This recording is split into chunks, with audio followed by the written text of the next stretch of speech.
right, let's get started because people are waiting. We have a shorter presentation today just to hit highlights of what is going on here. We'll start off, let's just go ahead and start with what this project is. Several of you asked questions immediately about what the project is or why are we doing this. We'll try to give you a little background, talk about the development code, and then Module 2. We draft this work in 3 parts. We have delivered one in the fall. There's another one been published or posted now, and there'll be another one in a couple of months. We'll tell you why and what those are, and we'll do questions, and we'll have as many questions as you want to ask. I do want to clarify that our firm has been hired to do 2 different things. One is to update the general plan. And the second is to revise the development code. The difference is that in plans are generally visionary and advisory. In Arizona, you have a state law which says your zoning must be consistent with your plan. You can't have a plan that says go left and zoning that says go right, but there's a lot of flexibility as to how you want to do it. And there are lots of things in plans that don't wind up in codes because they don't lend themselves to being in a development code. So Arizona law doesn't say that everything in your plan has to be in your code. It says that what's in your code can't be inconsistent with what's in your plan. We've been asked to do those 2 parts of this. The general plan update, some people were involved, I think, 10 years or 20 or 14 years, 12 years ago in the general plan that has been adopted so far. That was a much more extensive piece of work in the sense that people did a lot more outreach. Now, there's been a lot of outreach this time, but I want to emphasize that a general plan is a general plan update. It is not starting over. And the reason was, we were told, lots of people who live in Lake Havasu City don't want to start over. They like the place the way it is. They would like it reinforced. But as Stu mentioned when we started this meeting, you have now passed the 50,000 population threshold in Arizona. And that means you need to include more things in your plan than you did before. The state has small lists of items for small cities, medium lists for medium cities, large lists for large cities. It's very rational, and that's that you've crossed one of those thresholds. So the update was to go back and see if the thing need to be tweaked to comply with Arizona law. It was not to start over. I've had some people say, well, why aren't you doing everything you did in 2002? Answer, because the sense of the city was people are generally happy with the direction the city's going. They don't want dramatic change, and therefore we're doing an update. So that's the out plan. Now, I'm not doing that work. A woman named Darcy White of our firm has been doing that work. She will be back in, I think, the 17th, 18th of this month. It's nearing its conclusion in the sense that the things that needed to be added have been added and put out there for comment and revised. Things that needed to be tweaked have done that. But that is not what we're here to talk about today. Development code update is the part that Kristen and I are working on. Well, why are you doing that? Answer, because Arizona law says your code needs to be consistent with, not inconsistent with your plan, and because you made some amendments. Back in 2008, there was a process called the RUDAT, that stands for Regional/Urban Development Action Team. A group came in to think through how particularly downtown, particularly McCullough Boulevard, should grow in the future. And it came up with a plan to bring more people near McCullough Boulevard to try to support the retail and the commercial businesses that are on there, have more of a mixed-use atmosphere along the main street of the town. That was adopted. It was it's called the RUDAT, and we were told when we came to town, people still like that vision. We have not been asked to undo the RUDAT vision. However, when it was turned into zoning, and the difference is this, general plans are advisory. Zoning is regulations. They are the rules by which you develop your property, or you're told that you can't do that in this location because it is not allowed. And that's what zoning is. That's what every city has except Houston. And basically, so the development code is saying what part of the plan ideas should turn into law. When that work was done in 2008, I will say this publicly. I think it was done in an overly complicated way. It drew a lot of micromanagement lines about exactly what could happen, exactly on which parcel and in which lot, exactly next to or 1 block or 2 blocks from McCullough Boulevard. We were asked, as part of our job, to simplify. the code by turning that into more general regulations that would still achieve the vision of a retail, stronger shopping street, a stronger pedestrian place, a place where people could invest with greater knowledge about how much parking they had to provide. Although Mr. McCullough did a lot of very great things for the city, one of the things he did on parking was to create a parking in common scheme, which is extremely hard to administer and has made it difficult for people to invest along that commercial corridor because, unlike most codes, you don't know how much parking or where exactly you need to put it. You need to kind of hold hands with your fellow property owners and figure out, well, I'm going to park on, let's use it jointly. That's what the plan was. Let's take all this parking area. You use some of it, I'll use some of it, but none of it belongs to me. None of it responsible to me. We're doing joint parking. So that is one of the things that was stymieing investment. And so we were asked, particularly in the area along McCullough and the downtown, look, could you help us implement the vision of the routette more simply than what it is in the law now? One of the things we've been told is no one has been able to develop under the rules that were done in 2008. Now again, it's 2008. The economy's been down. Maybe the reason they haven't is that the economy's been down.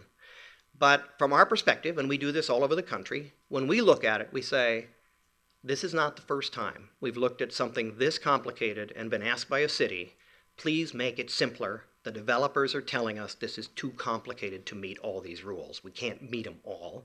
If that's what you really mean, we'll invest somewhere else. So we've been asked to simplify. That's the main portion of it. However, over time, all zoning codes wind up, well, not all, many wind up with districts that are written on the books, but they're not anywhere in the city. They're not applied on the ground anywhere. We usually get rid of those because you're not using them.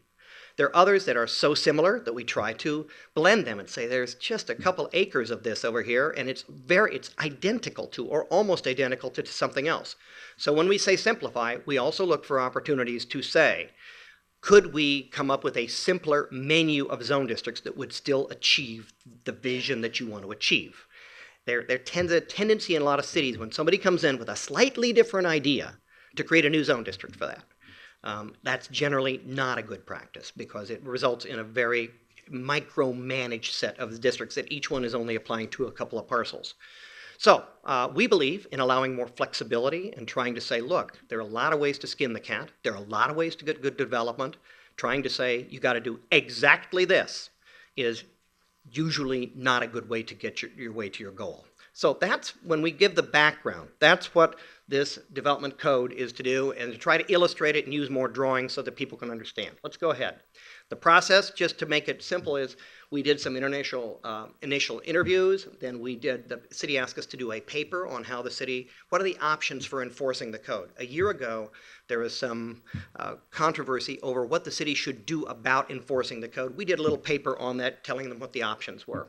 Evaluating the current issues with the code. We put that out better part of a year again and said, again, our firm does this all over the country. When we look at your code, here's what we notice that you're doing differently. Doesn't mean you want to be Des Moines or Denver or Santa Fe or Flagstaff. It means you seem to be using a complicated tool to do something that other people don't use that tool to get to. Or you're missing some stuff that most cities your size want to have in the code somehow. So then we are at where the star is now. We then say, let's draft this, and I'll wait till the next slide to talk about the order in which we draft it. But our experience around the country is it's easier for the public to engage if you divide the drafting into parts and then come and talk about each part. And we're now, as I said earlier, talking about part 2 out of part 3. Nothing's been finalized. The planning board has not even looked at it in terms of it. All of this is present a draft, explain how it would change what was done in the past in footnotes, come to meetings like this and try to explain it, meet with the steering committee, see what they think about it. Then at the end, put it all together, explain what changes were made in response to public comments, and then it will begin the process of approval. At that point, all of this is preface. All of this is getting a document that staff of the city of Lake Havasu says, we think this is where we want to do. We think they've achieved as much of the simplification and alignment as they could. It lines up with the new general plan. We're not saying it's done. We're saying it's ready for the planning board to consider. And that will be public hearings, so you can come and talk about what you like and don't like. But all of this up to this module and the next one, which is a couple months from now, up to the summer of 2015, city has not acted on any of this. They have not been asked to act on any of this. They have hired us to draft, and we are doing that part of the work. Then they will consider whether they like what we've done in a public approval process. We do that in 3 parts, and then we help refine it as it goes through the adoption process. So just in these colors, you can see the green are what we call procedures and enforcement. Who needs a permit? Who gives that permit? What are the criteria by which they give the permit? Is it going to be a public hearing where people get to say, I like it, I don't like it? Or is it just walk in and ask Stu and say, this is my drawing, I meet the law, give me a permit? So green is, how do I get to yes? And we delivered that module back in the fall and posted it for public comment, just as we have here, with a lot of footnotes as to how it would change things. The orange is, what is the menu of zoning districts and what are you permitted to do in each one of those? And that's what we're here to talk about today. The last part is form and development controls, and that we will be back to talk about in a couple of months. That is things like parking, sorting out this issue, which, with due respect, it was part of the original scheme for the city, but it had had significant unintended consequences that make it hard to do business here. Parking, are there regulations on outdoor lighting? What about landscaping? Do you need a buffer between your commercial use and residential use? How much of a buffer? If you did multifamily next to residential single family, do you need to buffer and plant trees and shrubs? How much? How wide? What do you need to do to protect the neighborhood? Anything like that. Circulation. How do you get through parking lots and out onto the streets so that it doesn't create traffic congestion? This red form and development controls is really not what can I do with my property. It is, how good does it need to be in Lake Havasu City? Is it got the right elements that we think that will help implement the place we want to be and the plan we want to have? And that stuff, to be honest, in the city's current code is quite outdated. And so that's the order in which we're doing it. I'm just putting this out here. On the left-hand side, you can see the proposal is that the new development code would have 6 chapters. And you can see what the chapters are. Definitions is in there too, and we'll footnote those changes. I want to be clear because there were some questions before the meeting. No one has asked us to downzone the city, i.e. reduce people's heights and densities and quote-unquote take property rights. Nobody's told us that. Nobody has told us to upzone the city and allow people to build higher and taller buildings than you have the right to build today. We have not been told that. We have been told you have a plan, the plan's being updated, and the vision of the RUDAT that was done in 2008 is being incorporated into that vision. Figure out what set of rules and incentives would be the most efficient way for us to get the city in that direction. That's what we've been told. And we did have some discussion earlier about upzoning, downzoning, taller buildings, shorter buildings. That work hasn't been done. That's why I'm a little surprised at this comment. We haven't done the work. We're doing it now in Denver. We're trying to figure out, as you simplify it, what RUDAT had a lot of things in there as heights and densities. Do those belong in the code? Should they belong in the code? We tend to think, yeah, that we were told that was where you wanted to go. So as your plans have called for, 10% or 5% of the city to change character to strengthen the commercial base of the city along the major corridors, that stuff we've been asked, see if you can reflect that in the code, because right now, frankly, it's cobbled together in a way that's very difficult for investors to understand. So that's where we are. But let's go ahead and talk about the zoning districts and uses. We're into the substance now. Kristen Sazowski, my colleague here, is going to talk about how we've tried to simplify these zone districts. And most of it takes place in the mixed use and the non-residential areas of the city. So let's talk about it. Let's keep R2 and R3, we're going to leave you where they are. Okay, sounds good. Thanks, Don. Good morning, everybody. My name's Kristen Sazowski, like Don said. Bear with me, I have a little bit of a cold, so hopefully you can understand me well enough. I'm an associate in Clarion's Denver office, and I've been working with Don since the initial kickoff of this meeting on all of these modules. So I've looked pretty closely at your zoning code, and I'm learning more about it every day. I too am a planner and attorney, and so we're trying, like Don said, our major goals are to simplify your existing code, align it with your updated plan, and look for ways that we can make it more consistent with state and federal law. But right now, I'm going to dive deeper into the specifics of Article 2, which is the zoning districts.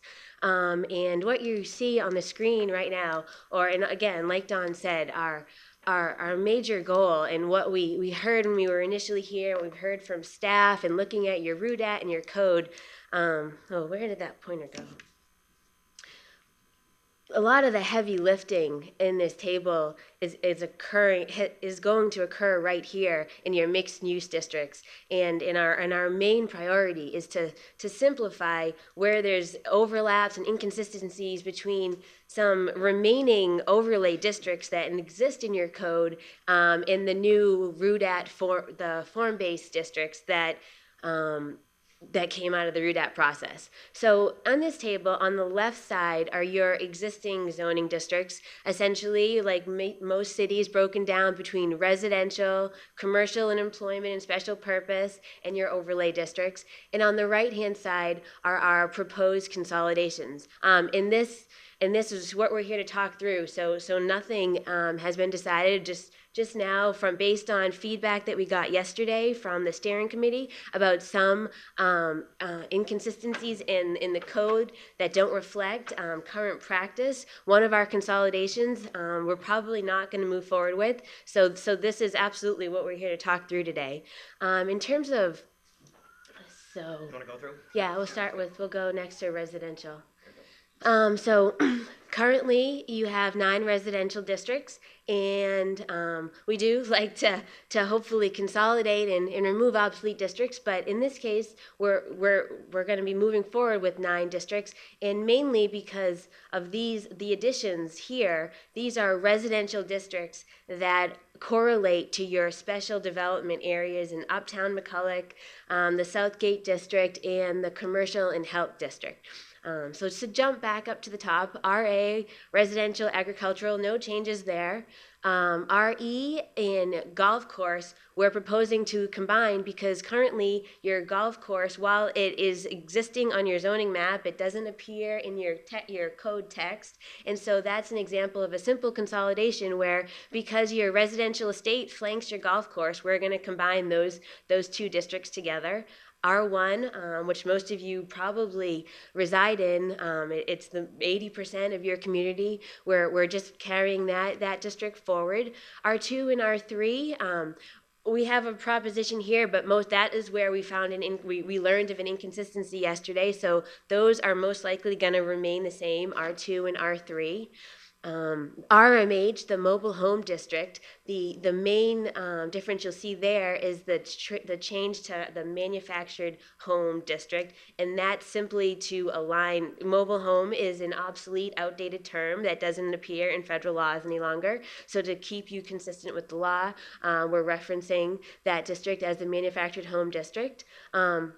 Now RM, that R4 and R5 are your higher density multiple family districts. They both currently allow 10 to 20 DUs per acre. I don't think right now you've seen that. The market hasn't really pushed those kinds of densities, but that was a vision that you guys had previously, and because those districts are often near one another and they're very similar in terms of their dimensional standards as well, which, like Don said, we haven't drafted Module 3 yet. In Module 3, we'll look at dimensional standards like setbacks and heights. But on our cursory review, these 2 districts are very similar, so it made sense to just carry them forward as an RM district.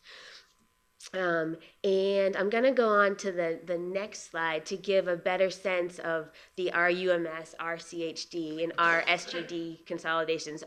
And one of our goals, there was a question about, potentially why does the general plan of the code, grow in length? And even if the text is minimized, we're including more graphics to give you a better picture of what you can do on your property. And so that will grow potentially the thickness of your code that you may unfortunately have to carry around. And these are just some of the examples of axonometric drawings that we have prepared, and we show the dimensional standards that will be provided for you, but as you can see, there's actually no dimensions because those haven't been decided on yet, and they're probably not going to change all that much from what is currently allowed. So your mixed use districts.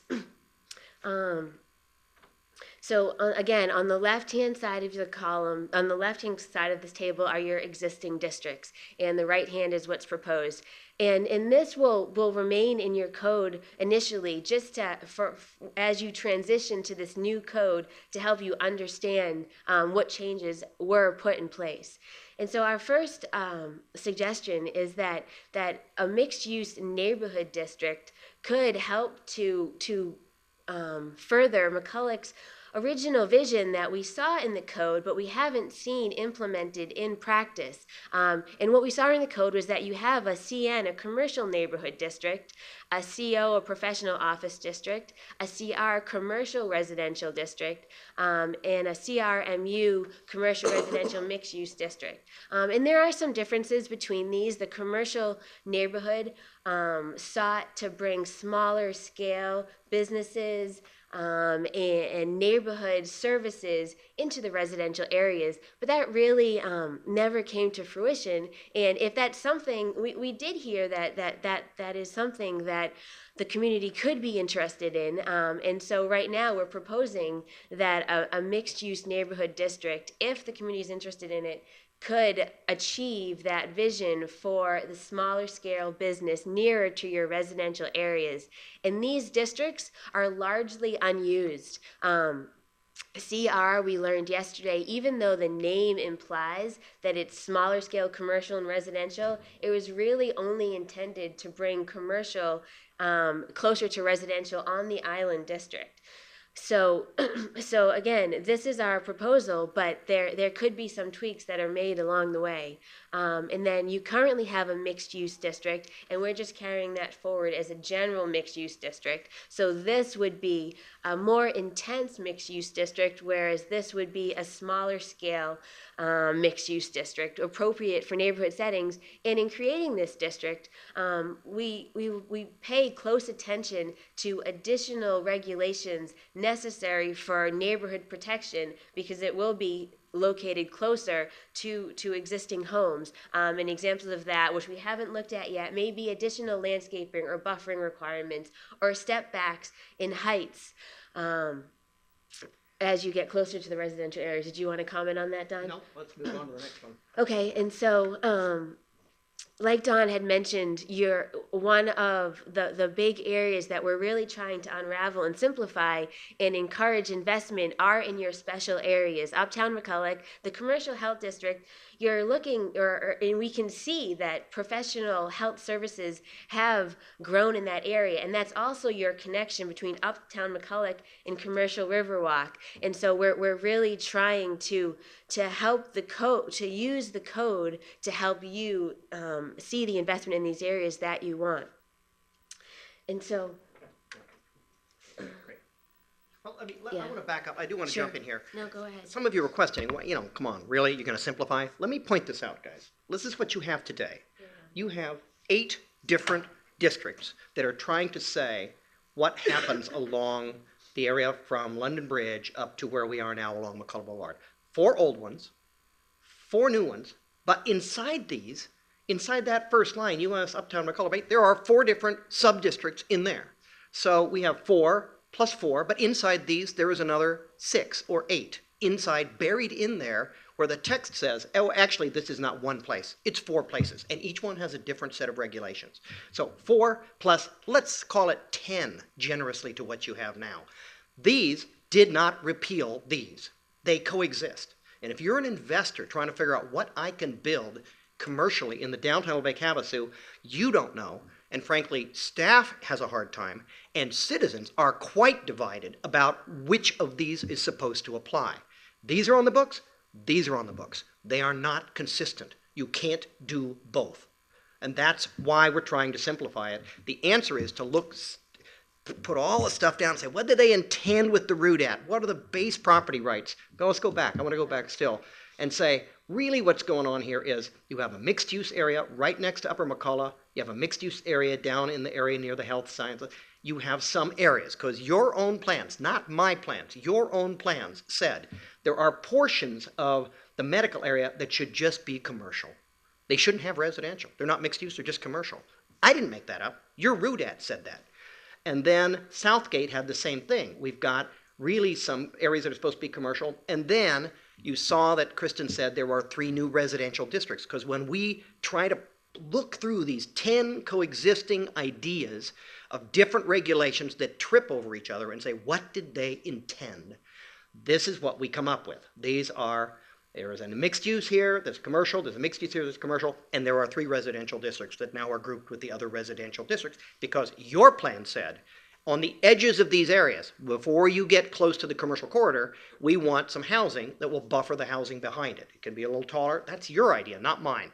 But that stuff will be in here. And so when you say, really, Don, you're going to simplify it? Answer is, yes, we are going to simplify it. We're going to simplify it dramatically because it would be very hard to make it more complicated than what you have now. So that's why we're doing this. Let's go ahead to the next one. Great.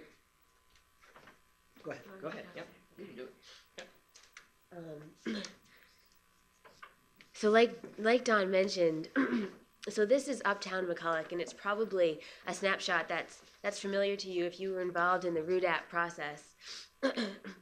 And even we're looking to make this 2 districts, whereas right now it's divided into 4 different transects, which we're referring to as sub-areas. So you have your core, your central, and your general subzones, and those are distinguished by the different colorings on each parcel. And like Don had mentioned before, this is a very, very detailed, very fine-grained, and nearly, it's street-specific. Your standards call out there's specific landscape and parking plans along McCulloch, along Mesquite, along Acoma, and we have brought those site and dimensional elements forward into this mixed-use district, but we're calling it one mixed-use district because all of these areas allow all the same uses. They in the RUDAT calls for commercial, office, residential, and that's the definition of mixed use. So it makes sense to merge them all together and create one mixed use district. But also, like Don said, we want to preserve your solely residential sub area, which was also identified in the RUDAT, and that's these red ovals that flank the mixed use district. And so we're referring to that as your RUMS district. And then this slide just furthers the example and accentuates the complexity of what's existing, because not only do you have all these different transects, but underlying these transects, because like Don said, zoning has not been repealed or rezoning has not occurred, underlying these transects, this is your zoning map. And so this area is the core, which we understand that it was rezoned, but from my reading, and if anybody reads the zoning map for the first time, this light pink color, I believe, is C1 or C2. So even though it is UMS, it's not really reflected. You can see, so this teal over here actually is the commercial health district, and that was the one district that was rezoned following the form-based districts that were created as part of the RUDAC process. And so essentially what we're looking to do is the same thing here, so that when you look at the zoning map, when you look at your code, it's easy to understand what regulations apply to this area. Rather than having a block and lot specific. Mm-hmm. Okay, and so those are the mixed-use districts, and like I said, we like to divide a code into residential areas, your mixed-use districts, which include residential, and then special purpose. In the existing code, your special purpose districts encompassed mixed use, encompassed Southgate, kind of encompassed your overlay district, so that wasn't clear. So how we like to look at special purpose districts is anything that does not include residential, so non-residential areas. And your commercial areas, so C1 and C2, those are traditional, limited, and general commercial areas along arterials that we're going to carry forward without any changes. Currently, you have two industrial districts. This M1P and M2. And M1P is a light industrial park area that we're proposing is a prime area to transform into a business park zoning district, because this industrial park does allow currently for campus-like research and development settings, and to encourage the economic development that we heard that you're looking to bring to Lake Havasu, and encourage to maybe attract some of the medical professionals and younger professionals. We're proposing a business park, which many communities have, as opposed to a light industrial setting when there really isn't that much industrial to begin with in the community. In the heavy manufacturing district, we're simply proposing to rename is a general I industrial district. Um, and then another considerable consolidation, which may look considerable, but may not. The effects of it may not actually materialize for a while.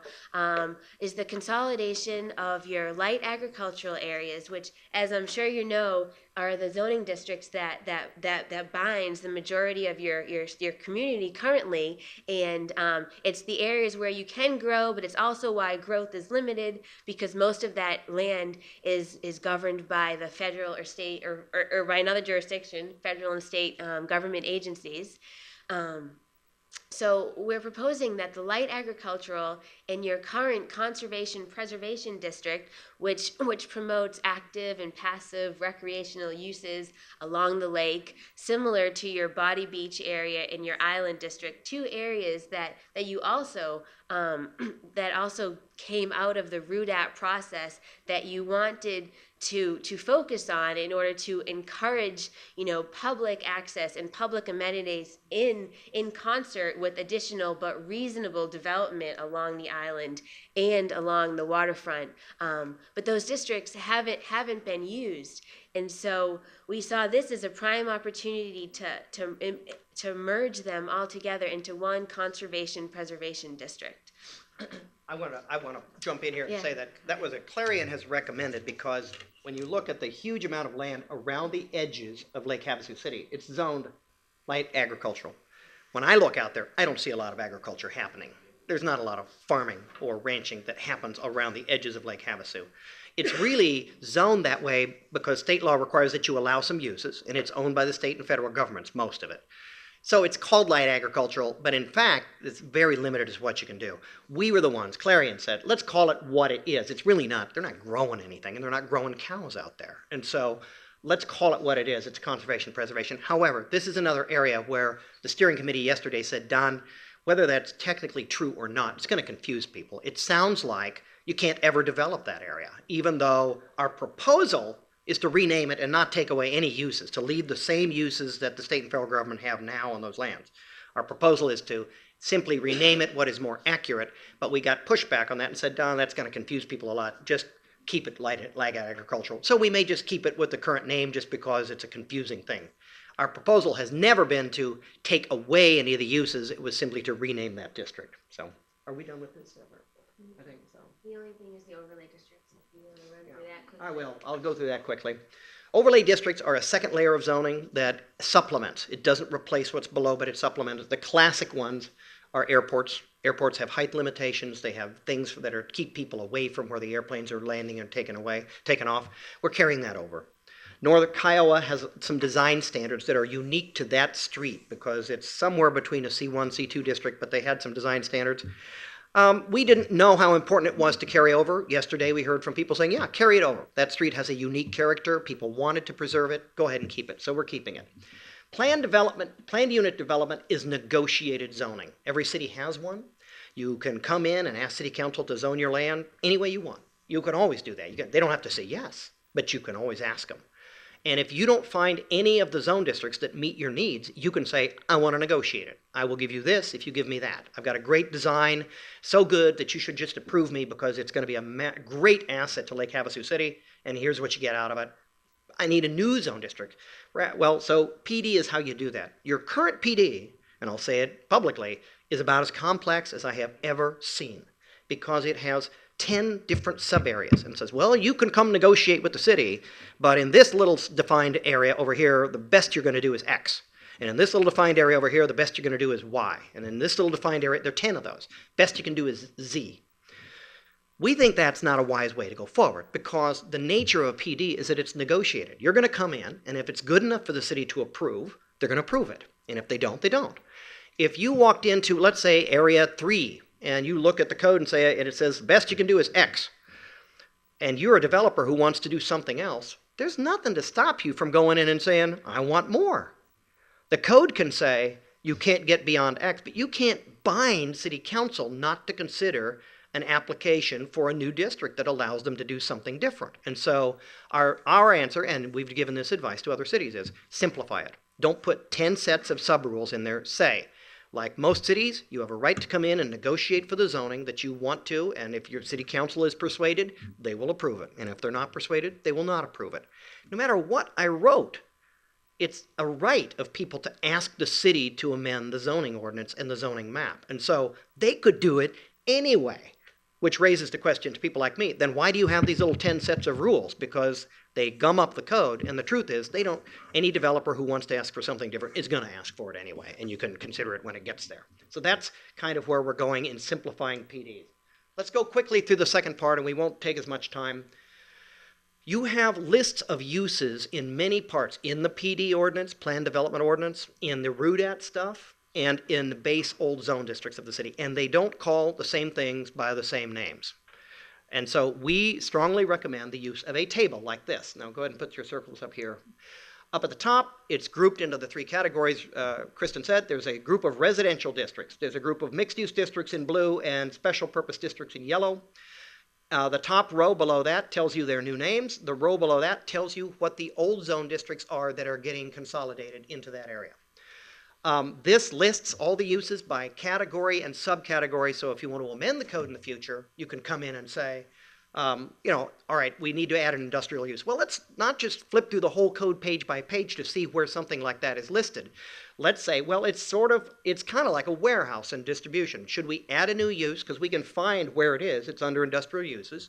Let's figure out, should we add a new use, or can we just amend the one that we have to say, well, this is a good idea. Let's just amend the definition of that use to say it includes this new idea. So down here is a more orderly way on the left-hand side. You look across the cells, and it says either there's a P. This is a permitted use. You don't need anybody's permission to do it in this zone district. Or it's conditional. You do need a conditional use permit to do it in this zone district. Or A, which means accessory. You can do it if you're doing something else on the site that is legal. So basically, and in the right-hand column are conditions that are attached to some, but not all of the uses. So that's where they go. Let's go to the next one. Here's an example.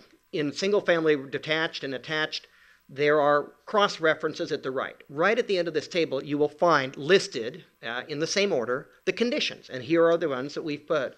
In the CP district, you can do a house, but it's going to be accessory to a principal agricultural and open space use. Well, that's what the law says now, but it's easier to find this way.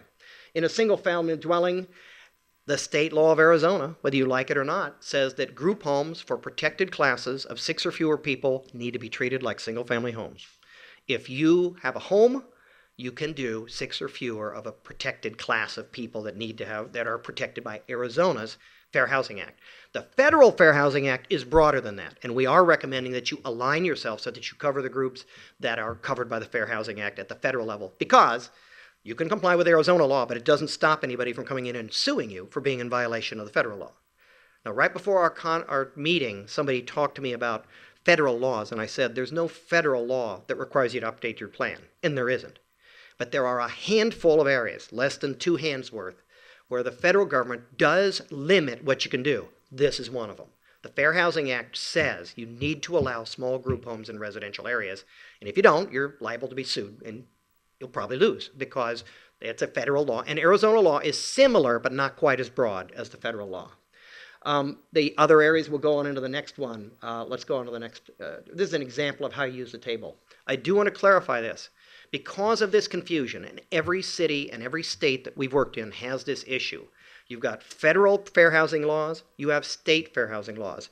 Then you have state group home licensing laws, which don't align with those categories. So who can do a group home where is always a confusing issue in every city we work in. We try to straighten it out. What we try to do is get rid of some of your categories. As a result, we've said, look, there are really only two things. There's a small group home, and that, under Arizona law, has to be treated like a single-family dwelling. That's what it is. And there's a large one. If you're doing more than 6 people, it's a residential care facility. You can do it in the multifamily districts, the broader districts, and you can ask for it in residential districts. Now, yesterday, our steering committee said, look, this is residential care facility. This is more than 6. So you're talking 7, 8, 10 people being cared for in a house. We put in that you could ask for permission to do that in these residential, agriculture, estate, and R1, which is most of the city. We need to correct this because the group yesterday, our steering committee said, take those C's out of there. We understand that Arizona and federal law require that we allow small ones in those areas. We don't want to leave the door open for anybody to ask for permission to do more than 6 in those areas. So as a result of our conversation yesterday, we will take those C's out. There will not be, you could still come in the multifamily districts up here and ask for permission to do more than 6 people, but you will not be able to in the 85, 90% of Lake Havasu that is single-family housing, houses on lots. And rooming and boarding houses are no longer, we've eliminated those because you don't have any other than as a vehicle to accommodate group homes, and we've now figured out a simpler way to handle the group home obligations. I mentioned the federal government sticks its finger into your business in a few areas. These are them. Well, the top 2. Adult businesses, unfortunately, for many people, are free speech. You need to allow some of them. We've tried to align this with Arizona and federal law as to where you need to allow adult businesses. Telecommunications facility. The government does not allow you to turn down some types of antennas and laws. And it also tells you got to process them fast. You got to process them in 90 or 150 days. You may not like that, but it is the law. And so we have put in alignments between how you handle cell towers so they align with changes in Arizona law and federal law in those areas. And finally, medical marijuana. Arizona amended its medical marijuana statute, which tells you how the cities need to deal with medical marijuana. We have tried to align with that new state, the revisions in the state statute. So these are areas where some other level of government has changed the way that local governments have to address these issues, and we're trying to align with those requirements. We have added some new ones. You can look at the table if you want. Co-housing is developments that are getting more popular a little bit. People own their own houses, but they're small houses with small kitchens, and then they share a common room and a common kitchen for group meals. You don't have to have them, but somebody's going to walk in the door someday and say, do you allow them? Enough cities are saying, yeah, that'd be good. Well, let's have some standards and allow that to happen. It's good for retirees who don't want to take care of a big house, don't want to live in an apartment. Let's let that happen. We've added that. Vacation rentals is a hot topic. I have a feeling people disagree about what to do about that. Our proposal is that it does get listed, because if it's not, Stu's phone's going to ring off the hook with people saying, what about vacation rentals? So we list it. The conditions are that you need to have a license from the city, you need to have a permit, a license, and pay fees to do that. And the reason is this: even though most people, you're divided into 2 groups. Either you hate the idea, or you like renting out your house and you like the money. And it's hard to get a consensus. The issue is, how do you enforce it? Most cities are coming to the conclusion that they don't have the staff to troll the VRBO website every day to figure out who's renting their house and to ding them on zoning violations over and over. So you create a license and you say, you got a choice. If you want to rent out your house, we got some standards. No more than this, no more than this many people, can't have parties late at night. You can come and get a permit, pay us a fee, and we will know that you're doing this. And that's the way it goes. Or you can ignore us, in which case we will wait till the neighbors call, and then we'll cite you for a zoning violation, and that's a fine that accrues every day. So the idea that most cities are coming up with is, since it's almost impossible to prevent, and I mean that clearly, I can write it that it's not allowed. And if you ask me to, I will write it that it's not allowed. You will have a hard time doing it because people do it anyway. And so the issue is, do you really want that situation, or do you want to have a situation where the city has some sense of who's doing it, is collecting some fees to deal with the extra police calls and the extra trash pickups and the complaints that they get, and try to say, look, you can do it, but no more than not a big party, small numbers of people. That's our proposal. Continuing retirement communities are places where you live in your own home, and then as you age and may be able to not do that, move into multifamily or an assisted care where people are providing daily needs. And then as you lose your faculties, you move into a medical facility, and you can have them as part of one integrated development. Those are going to be more needed because so many of us are at retirement or post-retirement age. You could have it separately. Many cities say, we don't care. We got a hospital district, we got a nursing home area over here, we got duplexes. But my parents live in one where they're all together, and they kind of like the fact that all their friends, when they have to move into the assisted facility, they don't have to start over. They know those people. They've lived next to them. And when they move, God forbid, into the Alzheimer's unit or a medical facility, they will know some of the people there because that's where they've lived. And so these are getting more popular because they provide people the ability to live with friends as they age. So we have added that as something that could be done in Lake Havasu. And finally, community gardens are popular. Could I buy a lot? This guy's trying to sell the lot. He may want to build multifamily or a house, but he's not ready to yet, or he can't find a buyer. But I'd like to buy it or rent it and do a community garden here. We've said it's possible. We've added it because most new codes have it. Because of your water, because of your soils, I don't think you'll see a lot of them. But that's the idea is, let's think ahead at things that people are asking for and add them into here. So we have added them in. Last 2 minutes is, your current code does not do a good job of distinguishing between what I can do with my lot and accessory uses. It's okay to do this because I'm doing, for example, it's okay to do rental watercraft because I'm running a hotel. I'm on the waterfront, I can do this, or I can do an outdoor sale because I'm running a store. It's okay to have an outdoor sale 4 times a year, but it's not okay to just walk onto a vacant lot and put out velvet Elvis paintings and have a sale because you feel like having a sale. That's not a business. It's okay for you to do an accessory sale, not to just walk on and do an outdoor sale like a flea market. Your current code doesn't distinguish between accessory and temporary uses and primary uses. So the current table that we've put in there has a separate section that says, these are things that are fine as long as you're doing something that's allowed as a primary use of the property. You can't just walk on and do this if you don't own the property because the owner said you could. So, last slide. We mentioned earlier that the last part of this, I know that yesterday at the meeting there was some frustration. Don, I don't know what to think of your consolidation of districts because you haven't told me whether the heights are going to be higher or the densities are going to be greater. Well, and we understand the frustration. The good news is we'll be back with that information in a couple of months. It is really hard to do this all at once. It's easier in our experience to do it sequentially. So in a couple of months, we'll come back and we'll present form and development, and that includes heights and densities. I've already made my shtick. We haven't written them. We haven't been told how to write them. We're told to try to follow through on these visions of consolidation and the Rudette vision and the comp plan, try to figure out the least complicated and confusing way to get there. And so that's what and those of you who've downloaded the document can see, we footnote all the changes. So if a height is going to be allowed higher next to your house, we will footnote that. We will say this is an increase from the current code. If for some reason, I'm not aware of any, we look at one and say, wow, that's an awful tall building to put right next to single-family homes. That really shouldn't be charged. If we do that, then we will footnote and say, this one came down. This is too high. This should not be that high here. So, but we will footnote the changes so that we don't get accused of bamboozling people. We haven't been told to bamboozle you. We've been told to explain it and then try to make it simpler. So that's where we are. And then Darcy White, if you are interested in the general plan update, our colleague will be here in 2 weeks to talk through the changes that are recommended in that. And that is near the end of the process rather than, this one I would say is 2/3 of the way through the process. Hers is almost at the end of the process. And we are trying to align the code regulations with the refinements in the general plan. There aren't a lot. It's not a bold new direction. It is a continuation of the character of the town with the added stuff to comply with Arizona law. And then we're trying to align with the changes that are made in that process. Any questions about what we've done? Or, sure. Previously, as far as churches, I went through the code, and they're so hard to find. Where you can, where you can't. Okay. What other? I see some of them storefronts, some of them here, there, but there's nothing in the code. I can't find it. Okay. It says no, yes, maybe. Can we get the code out? Why don't they just come up and you put in the search for churches? We have done. I don't want to be that loud.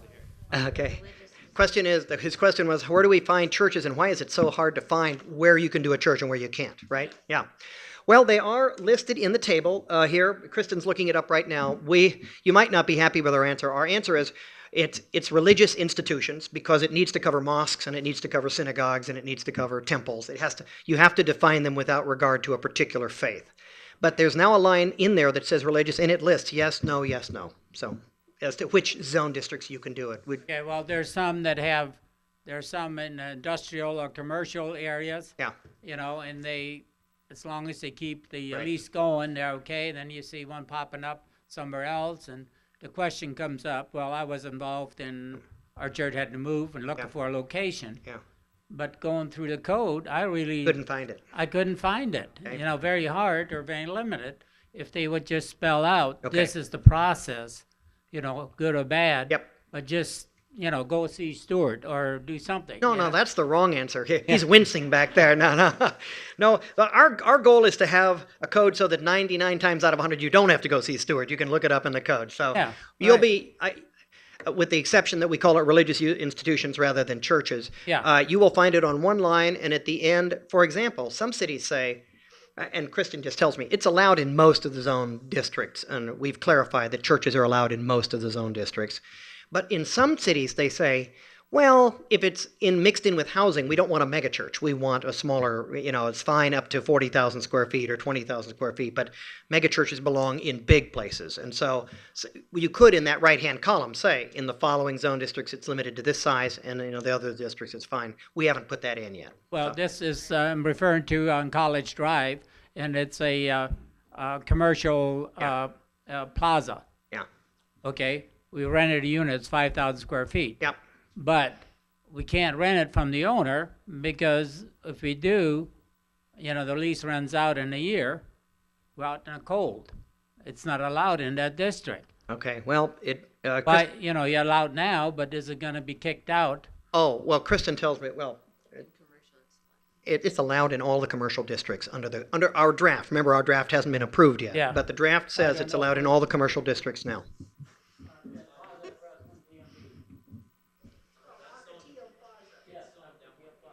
There's what?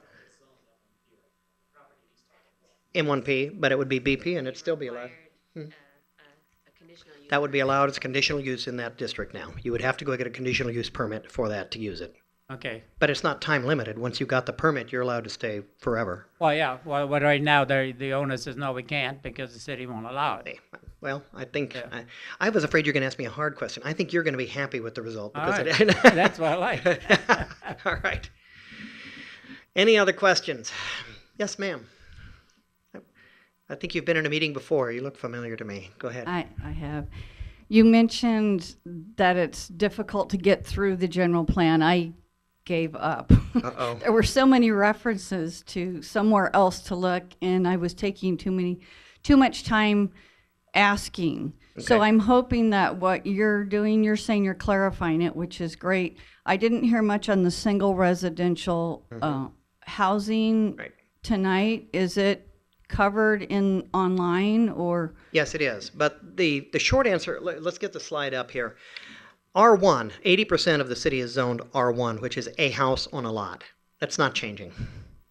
There are two, RE is larger lot residential estate, and then you have a zone district called golf course. But when you read that, it doesn't say you can do a golf course. It's a zone district for housing around a golf course. And there's nothing unique about it. It just was applied around the golf course to the residential. We're recommending, because they're the same, they just have different names, that those come together. So RA, residential agriculture, residential estate and golf course, R1, that's 90% of Lake Havasu City. Those are not proposed to be changed.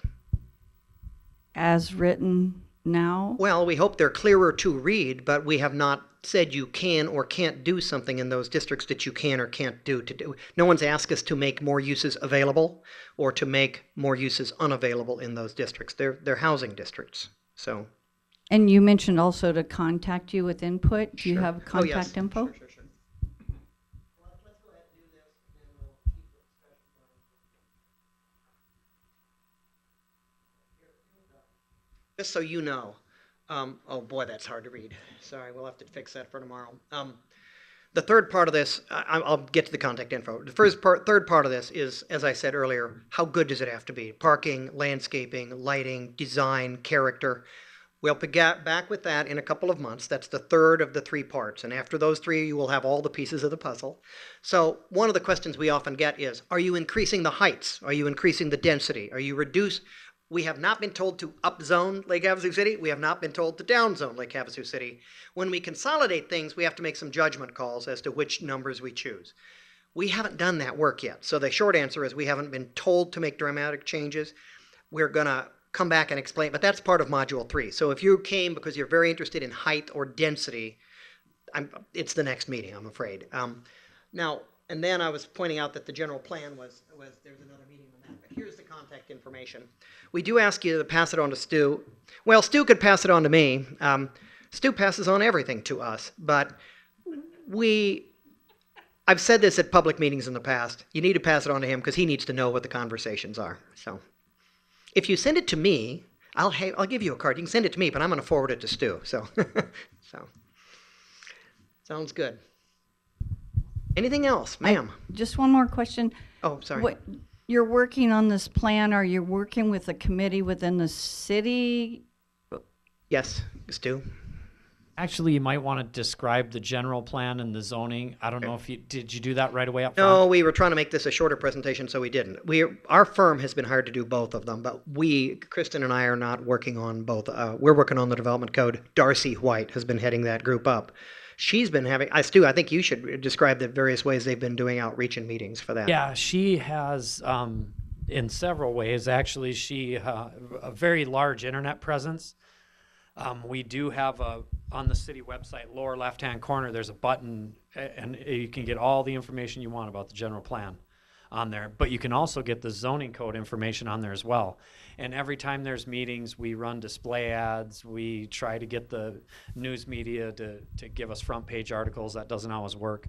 But we've done a lot to encourage public participation. Matter of fact, I think Darcy's next meetings are 17th and 18th. Okay. Correct. 17th. What committees? Oh, I'm sorry, the committees. There is a separate and distinct committee for each one of these 2 areas. The zoning, or for the development code, committee consists of 5 members. They were here earlier from 2 to 4 to discuss specific items. And then on the general plan, there's a committee, I think there's like 14 people on that committee as well. And they meet typically right before the public meetings as well. Yes, they are. All of them are. And how do you find out about the meetings? Because I have asked before and I have not been able to find out. One way you could do it is you could give me your email address and I will put you on that notification list and we'll just send it when we send it to them. I can do that too. This woman had a question. Regarding group home use, Yeah. you allude to protected classes. What about group homes for non-protected classes? Well,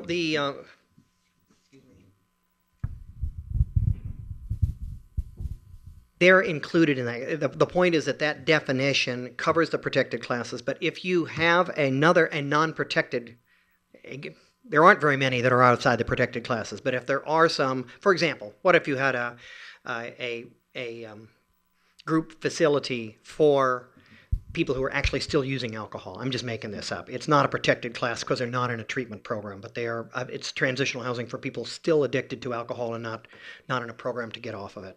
If you had that, it would not be treated as a single family home. So you couldn't do it. It wouldn't be covered as a permitted use in the residential zone districts. You could do it as part of a residential care facility, even if it was a small one. You could do it as a larger facility in the higher density residential districts and the mixed use districts. Do you think that's right, or are you concerned that there be a good opportunity to do those kinds of group homes? Okay, in residential districts too? Okay. Let us think about it. That's an interesting comment. Is there a particular type of group you're worried about? Because the ones that usually come up that cause controversy are all protected classes. So who are you thinking of that's... Not specific, except sometimes when people are trying to put places, safe houses. Yeah. Like domestic violence, Right, or things domestic like vi- that. where they can't be, it's hard to describe those in a public meeting because yeah. just the very nature of that precludes. Yeah. We're gonna have to think about that. I think, it's a good question. If you're interested in, for example, let's talk about domestic abuse or shelters, that you wanted those to be available in the single-family zones, which would have a lot of merit going forward in terms of recovery for those folks.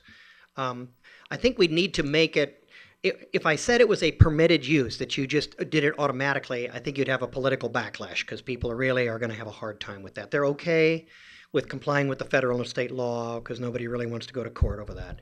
But, for example, that is not, there's several categories. Homeless shelters are not in that category.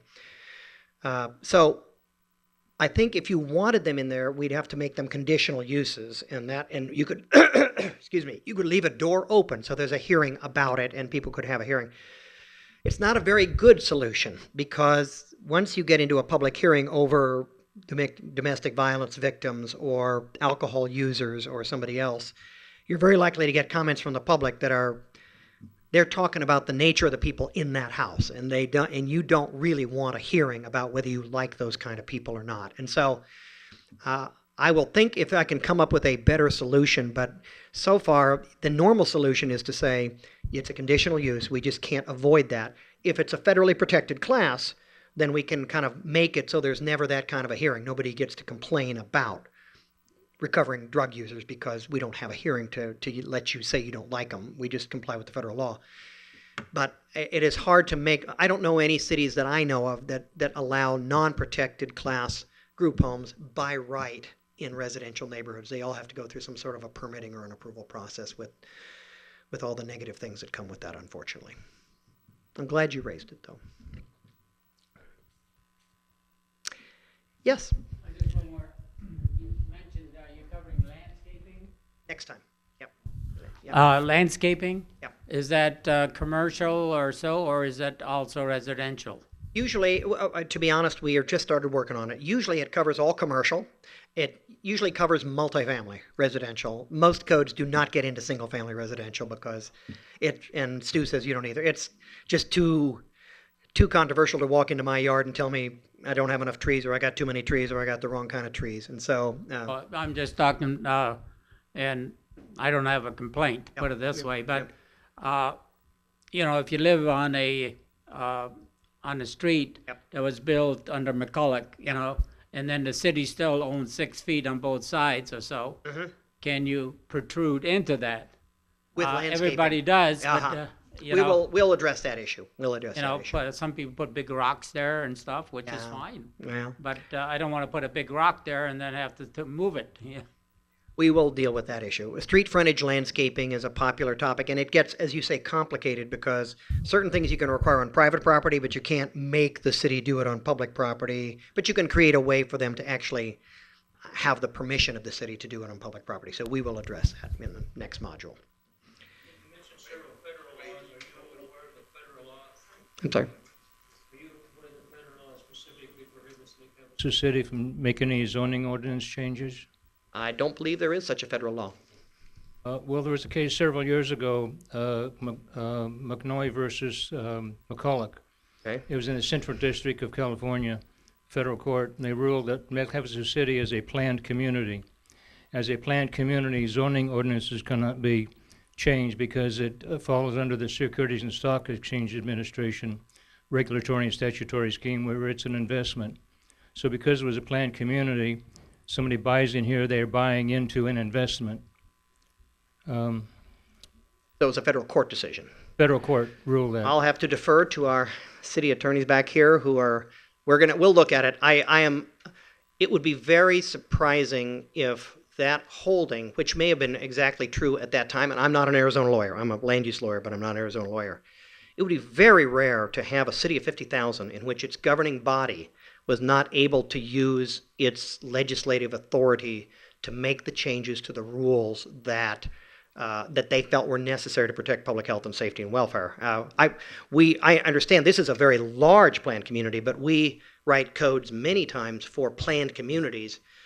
And to my knowledge, all the court decisions and those have said the fact that you had a plan and you adopted the plan and then you adopted laws consistent with the plan does not mean that you can never change them. You're not cast in aspic for the time. But I will take it seriously. We'll go read that case. If it can't be done, it can't be done. But I'd be kind of surprised because you guys have been updating your ordinance all the time. I just think you haven't been doing it very well. So I'm sorry. Our local city has ignored that federal finding. Well, I take you seriously. You said it was Noe versus McCullough, N-O-E? Yeah. I'll be happy to look it up. And if, I'm very interested in reading the case. It was about 25 or so years ago. If it can't be done, it can't be done. But we'll take it seriously and read the case. Thank you. Yes. You've consolidated a number of various types of development areas together based on RUDAT. I did want to emphasize that RUDAT was brought in here to design things for McCulloch Boulevard and extending somewhat down toward the channel. It was not to encompass the whole city under a RUDAT plan, number That's one. right. You're right. Number two, you're consolidating and simplifying things, thereby allowing developers to develop different heights, to request those, to ignore our setbacks, to allow greater density. And I don't think that's necessarily what the citizens wanted here, based on the plan that they had originally. And you're putting it into the whole city. And this, when they had surveys and were asked what they wanted, they did not necessarily want that increased height all over the city. They also wanted the development to be a sound planning that reflected the community. We are a tourist community, and along the channel, I don't think the people want high-rise all along the channel, high-rise residential all along the channel. Our city council approved so many, but now with your new plan, does that not change it? We haven't come up with the heights or densities yet, and that's one of the things I would mention in losing this map. This map, if just broadly speaking, said really dense in the black area, lower and lighter in the light gray area, lower and lighter than that when you neg the next tier out, and then purely residential, kind of low rise on the edges. We haven't written that stuff, but I do not want to imply that it's going to be one number. It may well not be one number. For example, we draft lots of codes that say the maximum height, I'm making up this number, the maximum height in this area is 60 feet. But if you are adjacent to a single-family residential unit, then any portion of that building within 100 feet of the residential lot line has got to be 35 feet. It doesn't have to be one number. When you consolidate a zone district, you don't have to say, well, we either got numbers from here to here, I got to choose this one, or I got to choose this one. That's not how it works. You don't have to draft it that way. And it won't From be. what was presented yesterday, it appeared that the new developers could put in a request for 60 feet, for 90 feet, next to another facility that might be, what, a residential Shorter than that, yeah. Well, your current... Well, you know how our city will look? But your current code, there was one thing done in here which you are correct about, and that is this. We haven't drafted the dimensionals, but in the purpose statements for different zone districts in the zoning code, it includes language that is aspirational language. This should be like this. And I think you're right. I think that in one of those districts along the waterfront, the purpose statement did talk about 90 feet. I don't take that as a decision we have made. We carried over the purpose statement. You and others have said, we think that's too high. If you're going to go that high, you should ask for permission and explain why the design is right and see what city council does, but let's keep it lower. I take you very seriously, not only along the waterfront, but along these transitions to neighborhoods. We haven't done it yet. And in some of the PDs, we can get rid of setbacks. Why? Setbacks give our city more sound development where you have space between some of the developments. To allow a developer to pick and choose and consolidate these districts to, quote, simplify them is wrong. What we're doing, you're taking away from what the citizens originally wanted here, in my humble opinion. Thank you. I need to give this to someone else. Well, no, let me respond a little bit, though. The only place, speak generally, because we haven't drafted the setbacks. What we have done is say you shouldn't bury lot-specific setbacks in 10 little slices of the PD. And I want to be clear, it appears to me, and I could be completely wrong, that when the RUDAT was done and it was embodied in these I say, Don says, complicated set of lot-specific and tier-specific standards, which are very detailed, and then with boots and bootstraps put into the PD ordinance. It looks to me like what was done was, let's set the number as low as possible, and then let's say we're gonna quote unquote, and this is not your words, it's mine, push them through a PD process. They want more than that, make them go through a PD process, and we'll tell you exactly how much you can get through that process. I got to tell you, pushing people through a PD process is not good governance. That is just telling people, I'm going to give you very little. If you like property rights, you do not like this. I'm going to give you as little as I can, and then I'm going to make you wheedle and deal with me to get more. I'm going to make you make your case everywhere along the way. And I'm going to tell you the outer parameters of how much I'm going to listen to you before I do it. Now, I understand that was negotiated heavily, but you've hired a firm that does this around the country. I'm not trying to make you like everybody else. I'm trying to make your zoning tools efficient. That is a really inefficient zoning tool. If you think 90 feet is too high, we say 60. If you think 60 is too high, we set it at 50. If you say 50 is too high, I say, whoa, somebody's going to sue you for a takings because they had the right to do X before, and you have now taken, you can manipulate these numbers, but at some point you have changed them so dramatically, and Arizona has very strong laws about this, that you are going to have to pay them if you come to that number. That number is not going to be a number you can do, despite the fact the citizens love that number. That is not the number that was there when he bought the property, and that is too far off what his expectations were. You can change it.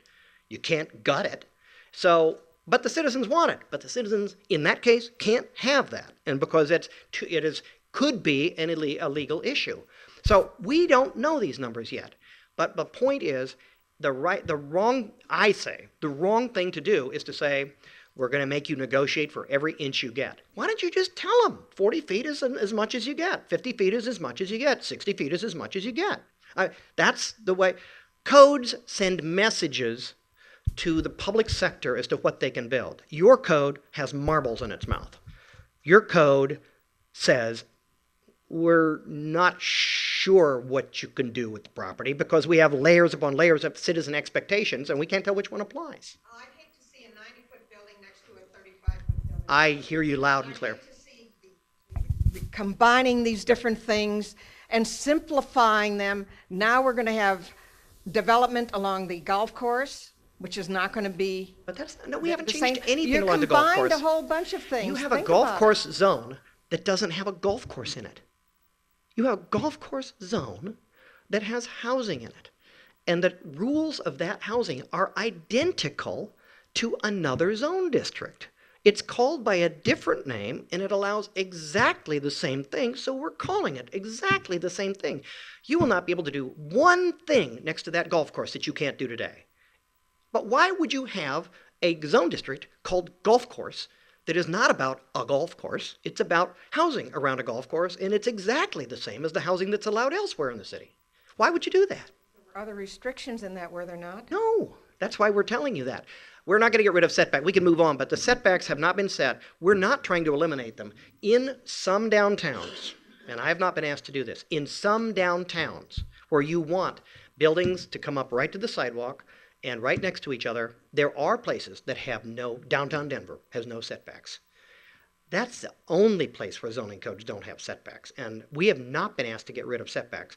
What we are trying to do is say, don't bury them in 10 different PUD categories. Tell them, in this zone district, the setback is X, unless you're next to a house, and then it's Y, or unless your house is, the lot is bigger than the following, then it's Z, but just tell them the number. We haven't been asked to get rid of them. We've been asked to put them in more clearly. So this gentleman behind you has got his hand up. Well, I understand what you're saying, but like where we live in a residential area, Yes. single family, multiple in the same area, heights have been limited by the city and the building code. No house can be higher than so forth. Right. And so the guy up on the top of the hill has a good view. The guy below him is a little lower, but he can still see. Right. But down here on London Bridge Road, where they had a new development, and it was supposed to be a health club and everything else and low density.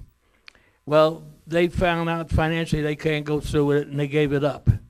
Another guy comes in, he says, I'm going to build 40 homes over here in that little parcel, and it's going to be higher. So all the people on the other side of that little space of road there that built according to that, you can't stop them, is that correct? He would have to get rezoned. Now, the scenario you're saying is, first of all, let's be clear. Every code has height limits for single-family houses, and you're right. If you're at the top of the hill, you're lucky, and if you're at the bottom, you bought a lot without a view. But not because your neighbor builds a taller house. It's just that the terrain is flat. You can't see over his house, and so we have not been asked to change that. That will stay the same.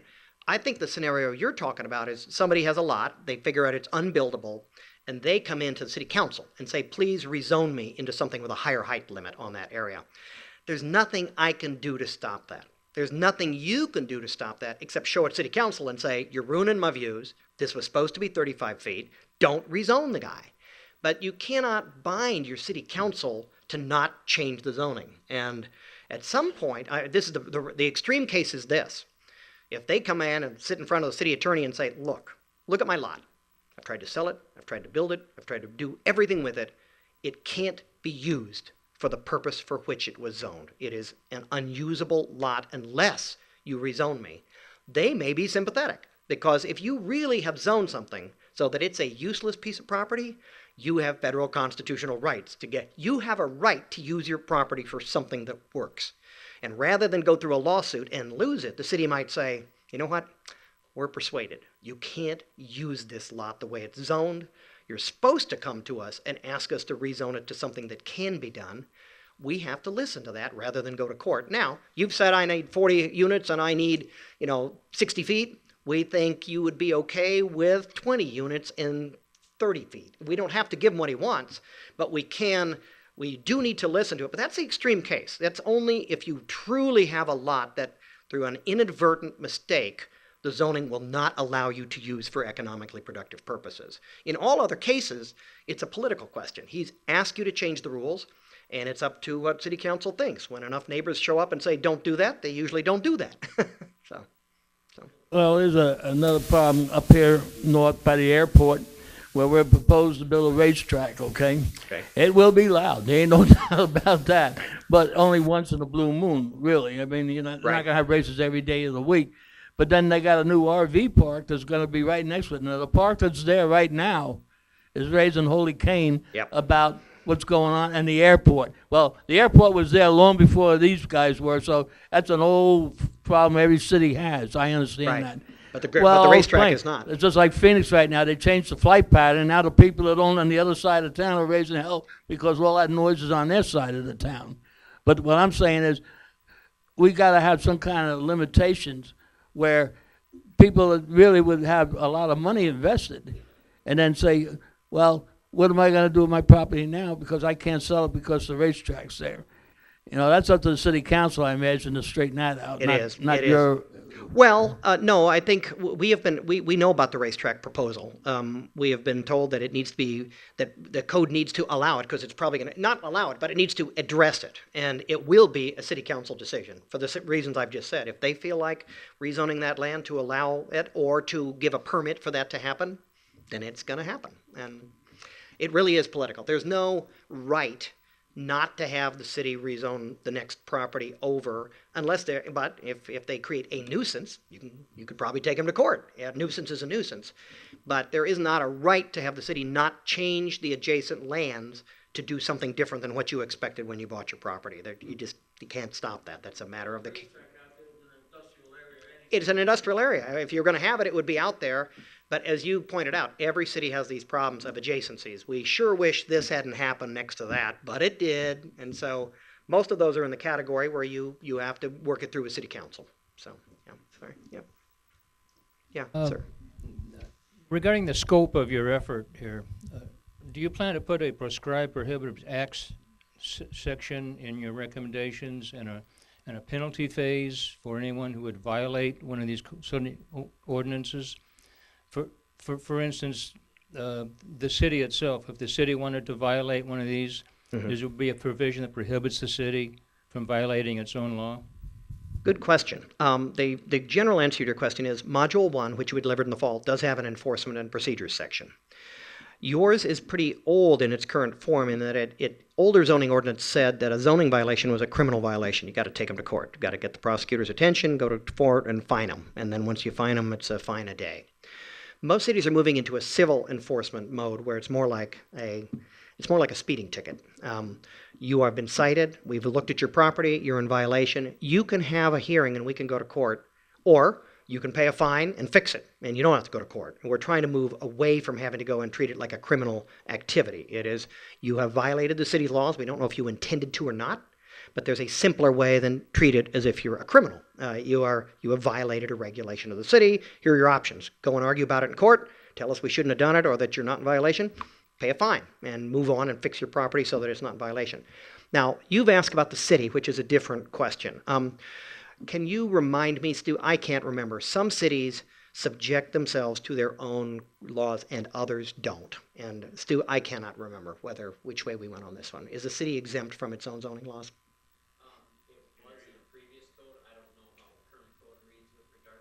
Okay. Do you know? It's not specified. Here's my recommendation, and I'm saying it publicly.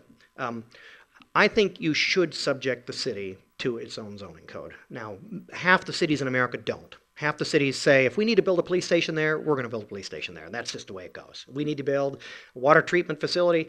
These are bad examples, but they need to go where they need to go. The water flows in certain ways. It'll cost us $1 million more if we don't put it there. So we're saving the taxpayers money. It needs to go here. We're just going to do it here.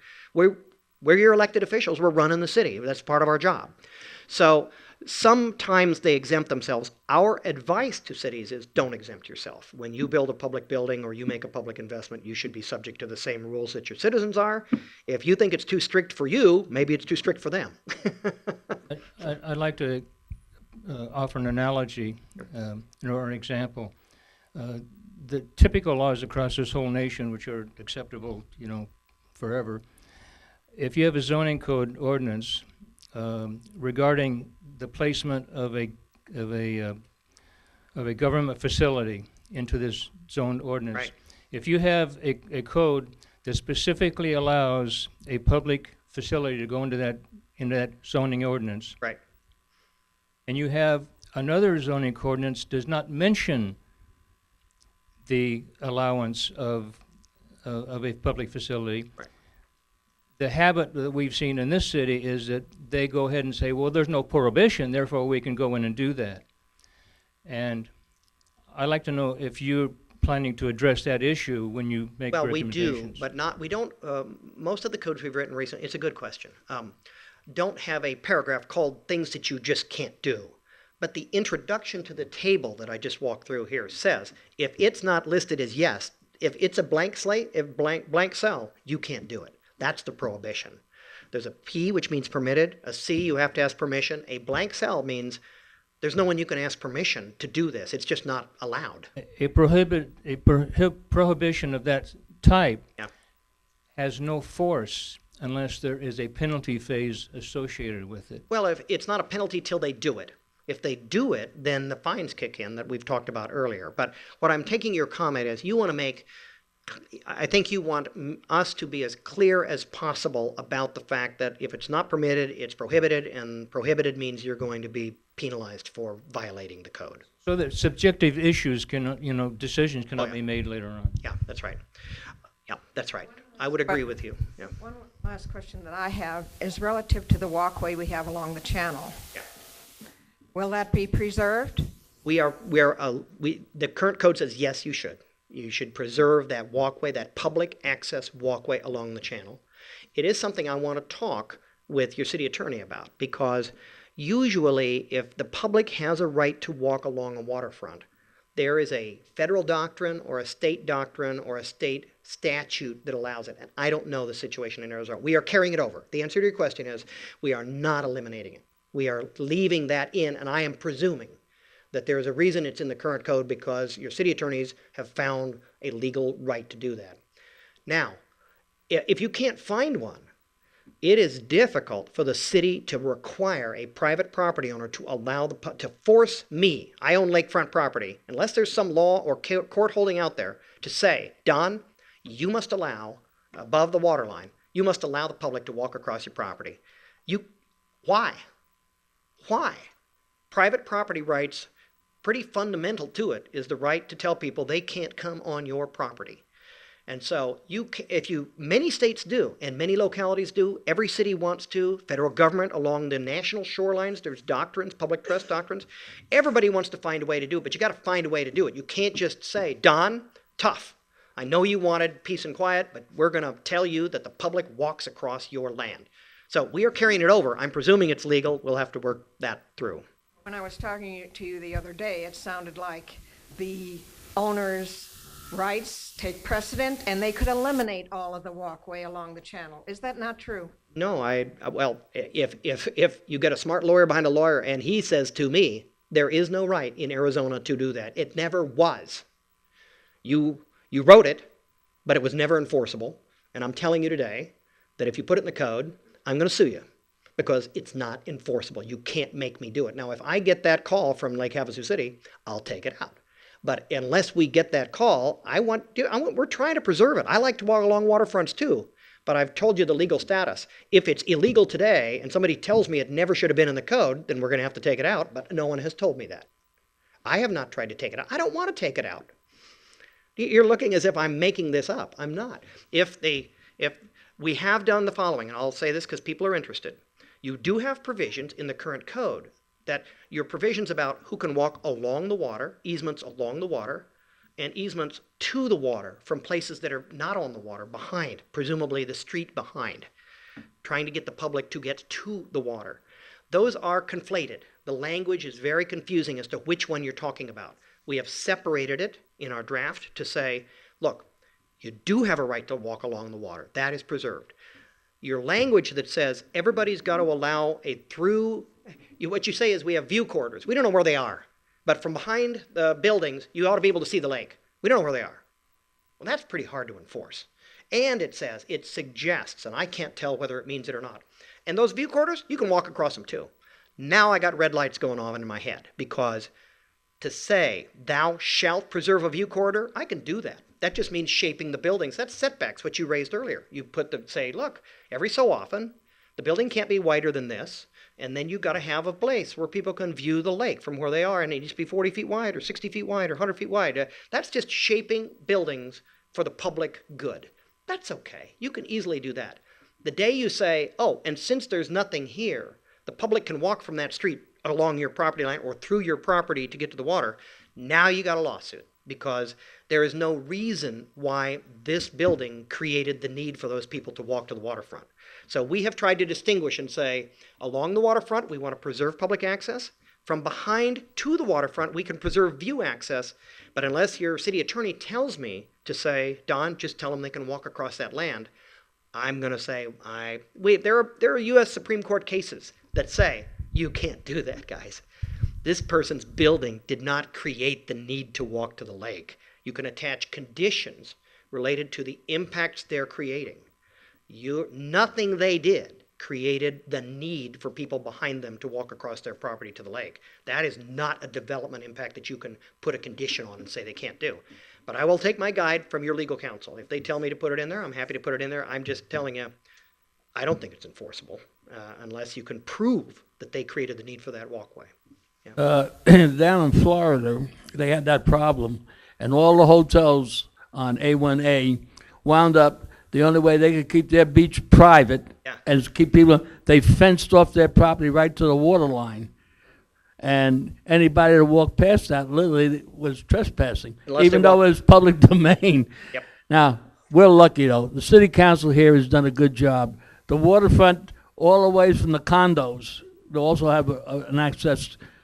You can walk along that whole thing all the ways up into the Rotary Park and get the other side because it's all originally public property belonging to the city. Yep. And they dedicate it as a memorial walkway, and they already got the stones in. Now, the new developer has agreed with the city, when he builds that new English village, supposedly, Right. we will have a walkway front there, and all those stones will be replaced as they were. So I don't, really, our city's on the ball on most ordinances. And I want to be clear. Don't blame Clarion. I'm not trying to eliminate your water access. I like it too. Everybody likes it. But we've written codes and Philadelphia and Detroit and along a lot of waterfront, the cities have to figure out, can I require this? Or do I have to buy this? Or do I have to arm twist the developer to dedicate? And they make it happen because their voters want it to happen. But you can't make it happen by just demanding that it happen. You can't just write, give me your property rights. You can't do it that way. You will be vulnerable. And your city council has been piecing it together to figure out, okay, which, do I pull out the wrench? Do I pull out the hammer? Do I pull out the screwdriver? What, do I pull out my wallet? What are we going to do to make this happen? And that's their job, is to figure out what's legal and what's not legal. And we will go as far as we think is legal to get that to happen here. So, other questions? All right. Well, we will stay around in case any of you are shy. You don't seem like shy people to me, but we'll be happy to hang around and ask more questions.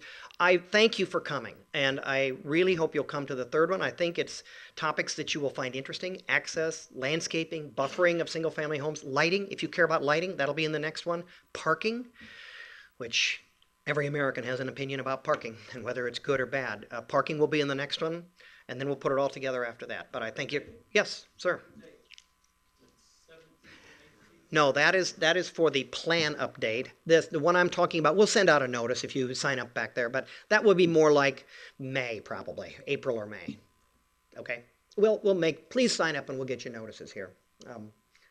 I'm going to say this even though I may regret it. When we walked in, there were a couple of gentlemen who really wanted to ask whether this effort was driven by Agenda 21.